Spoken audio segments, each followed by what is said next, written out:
तो एपिसोड 10 की शुरुआत वहीं से होती है जहां से पिछला एपिसोड खत्म हुआ था, जहां सामने से चूई का जो कजन था भाई, वो कजन आता है सामने से, कहता भाई अपने मेकेटर ली से कि हाँ भाई तू तो वाकई में यहाँ पे स्मार्ट है। मैंने इससे पहले जिस बंदे को तेरे बारे में पूछा सब कहते भाई तू यहाँ पे बहुत ही बुद्धू है। अब मुझे यहाँ पे स्मार्ट बंदे पसंद है, उनके साथ ना बातचीत करने में बहुत ही मजा आता है कि वो लोग स्मार्ट है ना, वो अंडरस्टैंडेबल रहते हैं भाई, सब कुछ अच्छे समझते हैं, जान पहचान करते हैं और तब जाके कुछ यहाँ पे फैसला लेते हैं या फिर कुछ भी बोलते हैं। जो सुनते सामने से यहाँ पे ली कहता है हाँ ये तभी होता है जब तुम सामने से बातचीत यहाँ पे ढंग की करो, आलतू फालतू बात करो ना तो भाई समझदार आदमी को भी यहाँ पे गुस्सा आ जाता है या फिर समझदार आदमी भी नाराज हो जाता है। यहाँ पे ये देखते करे बाप है तो कुछ ज़्यादा समझदार है। टॉपिक चेंज करने का यहाँ पे टाइम आ गया तो सामने से कहता है कैसे भाई जियांग नेंग जो शहर है ना भाई, वो शहर का भाई अपनी यांग नाम का बंदा भाई, यान फैमिली का यान बेसिकली मेरा नाम है। और जो चुई है ना, मैं चुई के यहाँ पे कज़न हूँ। मनी मत सोचते हैं भाई अपुन भी यहाँ पे कोई अमीर ज़्यादा है, सामने से मेरे सत्य तो पक्का बातचीत करेगा ये। सामने से जैसे ली सुनते एक सेकंड इसने क्या बोला भाई, चुई का यहाँ पे कहिए भाई ये मतलब चुई का कज़न है। सामने से कहते क्या तो चुई का यहाँ पे कज़न है? वो कहता हाँ हाँ मैं चुई का कज़न हूँ। तो कहता है क्या बात कर भाई, पहले बताना चाहिए था, पहले बता नहीं, फालतू में खाई नाटक करा था। चल भाई मेरा घर है ना यहाँ से पास ही घर में, चल भाई चाय पियेंगे आराम से भाई, खाना पीना खा के वापस जाना। ये रोकता हो कहते एक समय रुक जा ऐसे कैसे भाई, तेरे घर पे चल जाऊंगा, हम एक दूसरे से अभी मिले, एक दूसरे के बारे में ज़्यादा जानते नहीं और तू डायरेक्ट घर पे ले जाने के बारे में बात कर, तू मेरा किडनैप करेगा और मैं चल जाऊंगा। जो सुन दे कहते भाई ना ऐसा मत बोलो यार, सामने से तुम चुई के यहाँ पे कज़न हो और चुई मेरे भाई बहुत ही अच्छे दोस्त है, क्लासमेट से भाई एक ही साथ भाई यहाँ पे पढ़ाई करते हैं, तो उसका कज़न यानी भाई मेरा कज़न है। मेरे मम्मी पापा को मालूम चले कि हाँ भाई चुई का कज़न मुझसे मिला था और मैंने खाना पानी के लिए एटलीस्ट चाय के लिए भी अपने घर में नहीं बोला, तो भाई मेरे मम्मी पापा मुझे माँ बहन की गाली देंगे। देखो भाई माँ बाप हो के भाई माँ बहन की गाली मुझे देंगे, समझो यार। चलो सामने से ना भाई ये भी सोचते कि इसने क्या बोला भाई कि उसका कज़न हो तो भाई तू मेरा भी कज़न होगा भाई। ये शब्द में मुझे यहाँ पे दाल में कुछ ना कुछ काला लग रहा है। यहाँ पे कहता है चलो यार तुम भाई यहाँ पे काय को नटंगी कर दो, जबरदस्ती उसको खींच के ले जाने लगता है कि चलो चलो। ये कहता है हाँ हाँ आ रहा हूँ भाई, ऐसे ऐसे जबरदस्ती मत खींचो। वो कहता है चलो यार आज मेरे घर पे तरबूज भी आता है, गर्मी में ठंडे ठंडे तरबूज खाने का यहाँ पे मजा आ जाता है। तो वो भी कहता है चलो यार, सामने से वो कहता है भाई रुक यार जा रहा हूँ ना यार, तू जबरदस्ती क्यों लेके जा रहा है? जैसे तैसे उठा फिरा कर जबरदस्ती अपने घर पे लेके आ जाता है, तरबूज खिलाता है। सामने से भी यहाँ पे तरबूज खाता है, उसको भी अच्छा लगता है। कहता है हाँ भाई तरबूज तो काफ़ी यहाँ पे मीठा था, लाल था, मजा आ गया। मनी मन सोचते हैं हाँ भाई मैं भी कोई ऐसा वैसा नल्ला बंदा नहीं हूँ। सामने से भाई मुझे काय को गुस्सा, भाई गुस्सा आहा गुस्सा बिल्कुल भी नहीं करना। यहाँ पे जो ली है ना पूछता कज़न से कि हाँ लेकिन अचानक से तुम यहाँ पे करने क्या आए थे? अभी मेरे घर में नहीं, मुझसे मिलने लाइब्रेरी में कुछ काम वाम था क्या? सामने से जो सुन के कहता हाँ ये नहीं ऐसा काम वाम तो कुछ नहीं था, मैं स्पेशली तेरे लिए यहाँ आया था। जो सुन के बिल्ली कन्फ्यूज कि भाई मेरे लिए यहाँ पे आया था? भाई मैं तो यहाँ पे काफ़ी कन्फ्यूज हो रहा हूँ। तब यहाँ पे ना एक बक्सा निकालता है, छोटा सा बक्सा था, गिफ्ट बेसिकली आया था। बक्से में मालूम नहीं क्या है, आगे मालूम चलेगा। निकाल को उसे देता हूँ, कहते बोल लो ये मेरी तरफ से एक छोटा सा गिफ्ट, इसे खोलो आराम से देखो भाई क्या है और अपने दिल यहाँ पे गार्डन कर लो। सामने सो कहते ना ना यार इसकी यहाँ पे क्या जरूरत भाई, हमारी मुलाकात यहाँ पे पहली बार हो रही है और सामने से डायरेक्ट भाई तुम मुझे कोई महंगा गिफ्ट लग रहा है भाई, ऐसे कैसे तुम दे सकते हो? जो सुनने भाई कज़न कहता है भाई तुम्हें तो मालूम होगा भाई महीनों पहले सामने से भाई एकेडमी के अंदर ही मेरी बहन यानी कज़न पे मेरी चुई के ऊपर बेसिकली अटैक हो चुका था। तुम भाई उस समय सामने आते और तुमने आकर उसे यहाँ पे बचा लिया था। अगर तुम उस समय सामने आकर नहीं बचाते तो आज मालूम नहीं उसके यहाँ पे क्या हो जाता। और हमारी जो फैमिली है ना भाई, कभी भी हम किसी के एहसान यहाँ पे भाई नहीं रखते, तो सामने से तुमने मदद की तो हम भी तुम्हें यहाँ पे कुछ ना कुछ गिफ्ट देना चाहेंगे, रख लो भाई मना मत करो।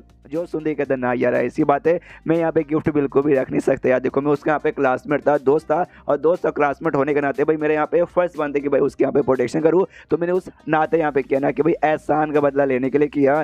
तो ये भी बात सुनता सोचता वो कि भाई लड़का सामने से तो अच्छा बन रहा है, इसका एक्सप्रेशन देखे ना इसको ऐसा नहीं लग रहा कि अभी सामने से गिफ्ट अच्छा था भाई मुझे ले लेना चाहिए था। एक्सप्रेशन भी काफ़ी क्लियर है, लेकिन दुनिया भर के काफ़ी ऐसे बंदे हैं अंदर ही अंदर बहुत चीज़ चलती है लेकिन मुंह पे कभी दिखाते नहीं, तो ये बंदा भी ऐसा हो ही सकता है। तो एग्जैक्टली ये बंदा कैसा वो पता करने के लिए ये प्लान ये था जो काम तो नहीं आया, प्लान भी यहाँ पे ट्राई मार के देखता हूँ शायद वो काम आ जाए। इसलिए सामने से यहाँ पे कहता है कि हाँ भाई वाकई में तुमने आसान किया, उसके बदले गिफ्ट देने यहाँ पे अच्छा नहीं लगता, बहुत ही चीप और बहुत ही बेकार यहाँ पे लगता है। तो सामने से लेकिन तो भी भाई जो मैं हो गई या फिर मतलब चुई हो गई, हम भाई यहाँ पे आसान का बदला चुकाते हैं, तो इसलिए भाई गिफ्ट दे के नाम सामने से हम यहाँ पे चुकाएंगे। देखो तुम्हें एडमिशन दे के भाई तुम्हें जियांग यूनिवर्सिटी भी वहाँ पे एडमिशन दिला देंगे, वहाँ पे भाई एडमिशन नोटिस तुम्हें मिल जाएगा, उसमें जो भी मेजर्स है तुम अपने हिसाब से यहाँ पे सिलेक्ट कर सकते हो। और जियांग भाई दूसरा यूनिवर्सिटी है जिसके बारे में इसकी माँ भी सामने से चुई के साथ यहाँ पे बातचीत कर रही थी। और वेस्ट वर्ल्ड नाम की दूसरी यूनिवर्सिटी है जहाँ पे चुई जाना चाहती थी और चुई के साथ ये भी वहाँ पे जाना चाहता था, तो ये भी यहाँ पे हिल जाते कि अभी वहाँ तो नहीं भाई, मैं तो कहीं और जाना चाहता था चुई के साथ।